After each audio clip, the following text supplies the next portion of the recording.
Lexie, whether it's diving on the floor, tipping balls out for rebounds, all of the little things that you do to impact this game, how do you describe the desire in you right now?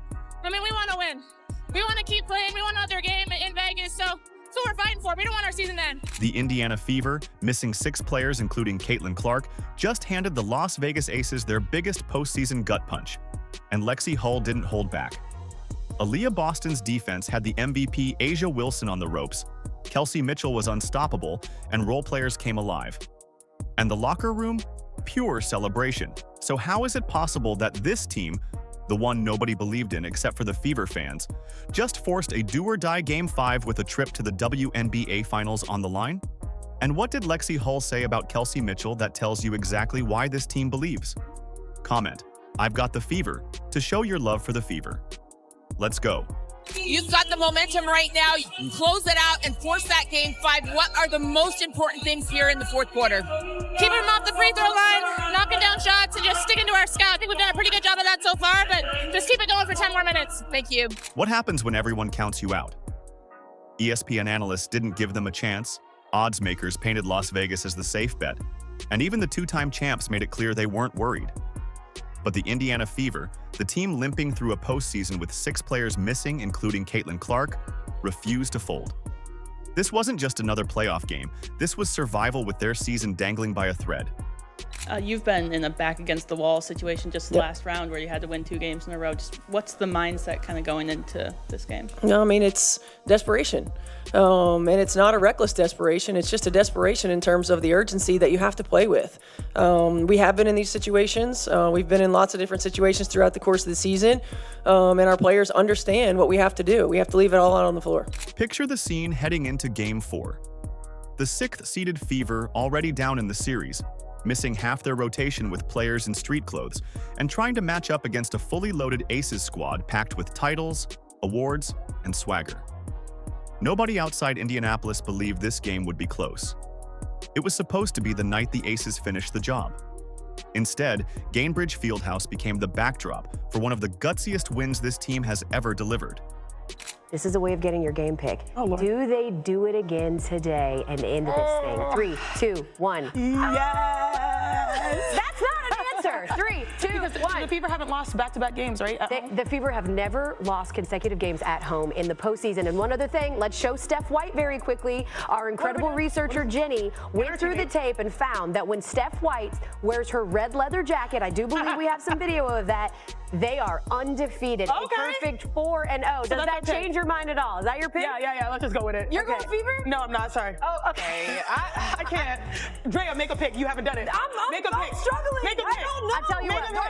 Do it now. Do it now. I'm going to go with the Aces. Okay. We'll decide post. The challenges ran deeper than just injuries.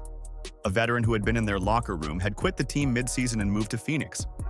Add in repeated friction with officiating and the feeling that calls weren't going their way, and the Fever had every excuse to let the season go. But they didn't. They came into Game 4 knowing this was elimination game number 3 of their playoff run. Twice before they'd been pushed to the brink. Twice before they walked out with wins. So how do you pull off a third? By playing with the desperation of a team that never accepted they were finished. I can't even lie. After last game, I thought the Fever were done. I didn't know if they had any more fight in them. They looked tired. They looked kind of beat up. And somehow they come out today in their Stranger Things jerseys, which, by the way, I think have magical powers. They come out in their Stranger Things jerseys and beat the Aces. And they beat the Aces even with A'ja scoring 31 points, I believe it was. Playing so much more efficiently than last game. And somehow they come out and win this game with their backs against the wall, win or go home game, and force a Game 5 against the Aces. They had to be sharp. They had to protect possessions, get stops, and trust their offense. And most importantly, they had to match Vegas in intensity. By halftime, the tone had shifted. Indiana controlled tempo, frustrated the Aces with disciplined defense, and turned every chance mistake from Vegas into momentum. When Aces coach Becky Hammon burned a timeout she didn't have, the technical foul that followed became the kind of turning point you only get when pressure flips sides. The Aces, who were supposed to dominate, watched Indiana stretch the lead on a mistake that spoke volumes about who really played free and who felt fate closing in. Now they're going back to Vegas, but at this point in time, how do you ever bet against the Fever? They've had 18 players play on this team this year because of all of the injuries that they have.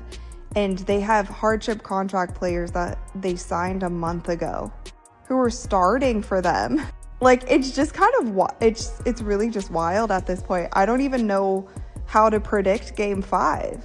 They could really pull it off. Could you imagine they go to the finals? I mean, I guess stranger things have happened. This win wasn't about lucky breaks. It was about a team outlasting Vegas through toughness, composure, and a will to keep believing when no one else did. With it, Indiana didn't just extend the series. They stood one step away from their first WNBA Finals in a decade. And in that fight, individual players became the heartbeat of an unlikely story. Fever Dub! Bow, bow, bow! Hey, Dub! Yes, sir! Dub. Big Dub. Job not done yet. Job not done yet. Dub's in the chat. Back to Sin City. One more. We can do it. Earn, not given. One more. How does a team that only has 9 healthy rotation players manage to look like the deepest group on the floor? That's exactly what Indiana pulled off in Game 4. At the center of it all was Kelsey Mitchell. She poured in 25 points, hit clutch jumpers, and iced the game with free throws while Gainbridge Fieldhouse erupted with MVP chants. For a player once overlooked, hearing thousands of voices call her name felt like a crown waiting to be claimed. We'll reveal exactly what Lexie Hull said about Kelsey in a moment, but while Mitchell scored with the fearlessness of a team leader, she wasn't driving this story alone. Hull getting back to Young. Young, 3 to shoot, bounces. Lloyd gets swallowed up by Boston. Aliyah Boston put together a masterclass against the reigning MVP A'ja Wilson. Wilson still racked up 31 points, but every single shot came with Boston planted as a wall in the paint. Her work on defense made Vegas earn everything, while on the other end she hammered away with 24 points of her own, grabbing 14 rebounds and dishing out 5 assists. Coming off the on-ball, getting her feet set. 2-point game, Boston center of the lane, finishes plus the foul. That meant Wilson couldn't just focus on scoring. She had to fight Boston possession after possession. One analyst even called Boston's game tremendous, pointing to her ability to screen, seal, finish inside, and still protect the rim. Watching her anchor the floor was the kind of two-way dominance Indiana hasn't seen since Tamika Catchings. Let me give a shout out to Lexie Hull. Lexie Hustle, let's call her that, because Lexie Hull is battling through a bad back in this game, still diving on the floor. She's given it her all season long. And when you look at the core of the Fever, obviously there's the stars. There's Caitlin Clark, there's Kelsey Mitchell, there is Aliyah Boston. But another member of that core is Lexie Hull, who is indispensable for the things she brings, which is defensive energy, intensity, battling for loose balls, hitting those open threes in key moments, and suiting up with that bad back, with the Indiana infirmary already on the sideline. Then there was Lexie Hull. On paper, she wasn't supposed to even play the kind of minutes she did because of a nagging back injury after being body slammed by Wilson during games 1 and 2. But instead of being a liability, she turned into the defensive engine.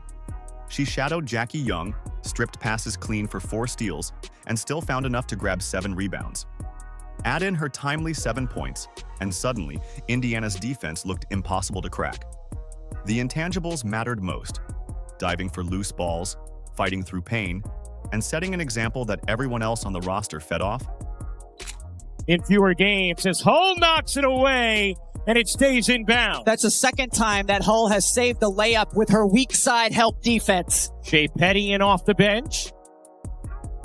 Stephanie White liked the way she battled in Game 3. Boston gives it up. Mitchell with Wilson switched on her. Now Young gets back. Hull connects. On a 3. Odyssey Sims' story might have been the most surprising. After a rough Game 3, where nothing fell her way, plenty of fans wondered if she'd have an impact. In Game 4, she stormed out with 18 points on 6 for 9 shooting, even knocking down her only three-point attempt. Her slashes to the basket carved open Vegas's defense and forced them to collapse, which opened up space for Mitchell and Boston to work with. It was the definition of a bounce-back performance, the kind of redemption every playoff run needs somewhere along the line. Yeah, obviously you were 0 for 7 on Friday. Just what did you do in these 2 days to kind of have a kind of bounce back, or what mindset were you coming into this game? Just leave that game where it is. It's the past. Focus on today. Just didn't change my mindset. Didn't change anything besides just being more aggressive, making sure we got to beat the ball. I mean, nobody can stop her down there. Loved her aggression today. Want to carry it over on Tuesday, keep it going so we can get to the finals. And in the background, Shea Petty quietly played her role to perfection. 7 points, 2 steals, and moments where her calm presence was like oxygen in the middle of chaos. When the ball got stuck and everyone looked rattled, Petty slowed things down, read the floor, and steadied the moment. That's what veterans do. They don't need the brightest stat line. They bring security when panic is about to creep in. Collier slipped to 6. Think that would change if they redrafted? There's Petty all the way in off the steal. Shea Petty giving Indy. Piece by piece, each player flipped the doubts that surrounded the Fever into fuel. Together, they proved something powerful.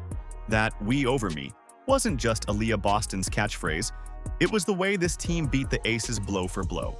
Indiana didn't just escape with a win, they matched Vegas's stars, countered their scoring runs, and forced the champs to taste doubt for the first time in years.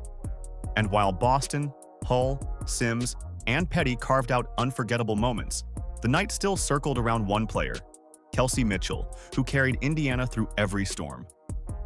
10 on the shot clock, 1:05 to go in the game. Mitchell snakes around a Boston screen. At the left elbow, leaner, and one, Kelsey Mitchell! And backpedals to the left corner, crosses up Gustafson. Up and under, banks it in! Odyssey Sims in her bag, and it's 75-69 Fever. Go for the Fever, feeds inside. Boston with Wilson on her, and one! AB would not be denied against the MVP and Defensive Player of the Year. What did Lexie Hull whisper about her longest-running teammate that made Fever fans emotional? To get that answer, you have to understand the story of Kelsey Mitchell. She has been in Indiana for 8 seasons, and most of those years were filled with heartbreak. Losing seasons piled up. The team around her never quite fit, and the franchise slipped further from the glory days, with one season having a dismal 5 wins. Mitchell stayed anyway. She carried losses, she carried the weight of being the consistent scorer when defenses keyed in on her, and she carried real pain off the court too, losing her father earlier this year. For a lot of players, that grind might have broken spirit. For Kelsey Mitchell, it lit a different kind of fire. Mitchell dances, takes, and connects with Lloyd coming in. Backdoor, Mitchell lays it in on a beautiful delivery from Boston, plus the foul. And her ability to contest. Mitchell burying the 3. Here's Mitchell. Mitchell able to hit. Of it. Mitchell stops and hits. End this thing today. Mitchell splits the D. This season, Indiana couldn't afford to hide her in the flow. Injuries put 6 teammates on the sidelines, and Caitlin Clark was one of them. Every offensive trip down the floor seemed to run back to her. Some nights it worked, some nights it didn't, but she never stopped showing up. The truth is, she was the one player who never treated this rebuild as wasted time. She stayed steady for a fan base that had almost forgotten what winning felt like. Working behind Boston, Mitchell flings it out. Sims, you bet! Ball in the post. Asia Wilson wants space. Boston, gorgeous delivery. Inbound, Wilson strip. It's loose. Guess who? Lexie Hull again. Here's Mitchell parading ahead for the finish. So when Game 4 turned into another do-or-die moment, the stage felt built for her. With minutes left, she took the ball at the top of the key, called for a screen, and hit mid-range pull-ups like clockwork. Every drive forced Vegas into foul trouble. Every cut bent their defense. And then came the moment. Standing at the line, up against the 2-time champs, the crowd rocking around her, MVP chants crashing down from every corner of Gainbridge Fieldhouse. She stayed calm, knocked down free throws, and walked back on defense like nothing had happened. That poise under pressure was the mark of a leader. Mitchell got them both. 3 seconds left. Break gets blocked, and that will do it. Remarkably, there will be a winner-take-all Game 5 Tuesday night in Las Vegas. Aliyah Boston always talks about we over me, and in many ways this team actually plays that way. But even within that, Boston pointed out that nights like this show why Mitchell's role in the we is different. Everyone feeds off her. She is the reminder that all the losing never went to waste. And then came Lexie Hull.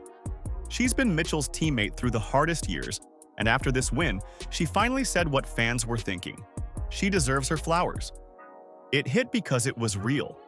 Mitchell isn't just shining in a moment. She became the face of surviving the darkness, the reason Indiana is alive heading into Game 5. Now, one more game stands between her and the history she has waited her entire career for. First and foremost, just an extreme amount of pride for her. You know, she has been through a lot, you know, with this franchise. And the second thing is just, you know, pride in her work and how much work she's put in to position herself to be in this moment. You know, she loves this game.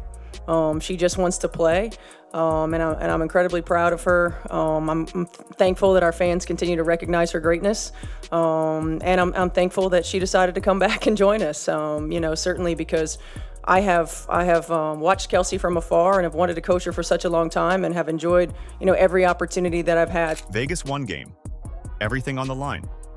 The Fever just sent shockwaves through Gainbridge Fieldhouse, but now the challenge shifts to Nevada.